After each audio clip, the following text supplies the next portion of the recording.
Hi, I'm Superintendent of Public Instruction, Chris Reykdal, and I just want to announce to those who are watching our supplemental budget request. Sounds kind of wonky, but the truth is we battle every year for resources for students and educators in our state, and this year is a short 60-day session, but it doesn't mean we don't have additional resources we need.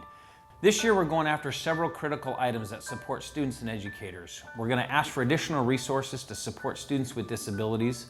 We're going to make sure that our safety request from last year is fully funded, ensuring that our districts all have access to the best information about student safety and mental health supports. We're also going to make sure that the legislature takes a serious look at our schools that are at risk in an earthquake. We want to make sure that every kid is safe across the state. So that's the operating and the capital budget that can be used in partnership to make sure our kids are as safe as we can get them. Another exciting part of our request is for additional nursing support. All of our districts need additional support for our students in nursing, and it's often hard to come by to get enough nurses in our schools, and the funding model doesn't support what we need. Especially in rural Washington, the models don't really allow them to collect enough resources to actually hire a full-time nurse in each school, and sometimes not even for a whole district. Our Nurse Corps program hires nurses on a regional level, and they're allowed to bring their services to lots of remote and rural places.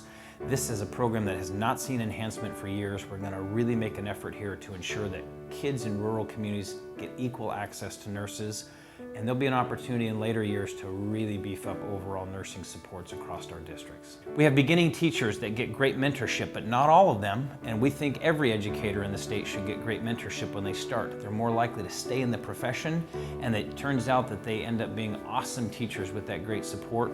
We intend to make that a statewide program, and we would ask the legislature for support on that. We also want to make sure that student teaching is as good as we can get it. We want to make sure that in the future, our student teachers get a full year experience and they get the financial compensation they need to be able to afford living in their experience and still paying for college tuition as they finish up their degree while they're student teaching. All of that we will explore this session. A couple more things are paraeducators. As you know, a lot of educators in our state are not certificated, but they work a lot with our kids, especially our students with disabilities. We want to make sure that every adult that's in a classroom working with students gets proper training, and this is the year to finish out that request. The legislature's paid for 2 days. We want to make sure they pay for all 4 days. Dyslexia screening. Again, we've made great progress in making sure that our districts are aware that every student from kindergarten to 2nd grade needs a full screening opportunity.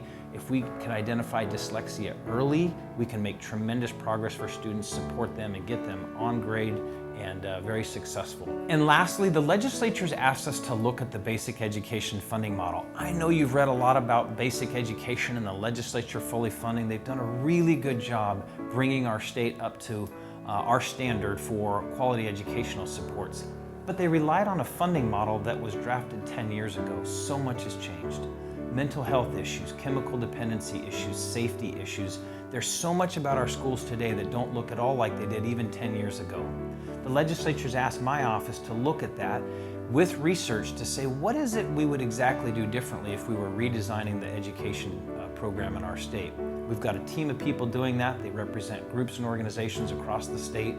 We're bringing the legislature a set of recommendations this year, and it'll be a full and comprehensive budget request next year during the full session. This has the ability to make our schools truly responsive to our kids. More mental health supports, more counseling, more medical supports, the things that are whole child focus, more safety. This is where we're going. This is what we always have to do in education, is reimagine ourselves so that we're meeting the needs of kids in the world they live in today. So stay tuned for that big basic education redesign. We'll introduce it this year. We'll go after it aggressively in the full biennial budget next year. Thanks again for staying tuned, focusing on public education, and thanks for being a champion for our students.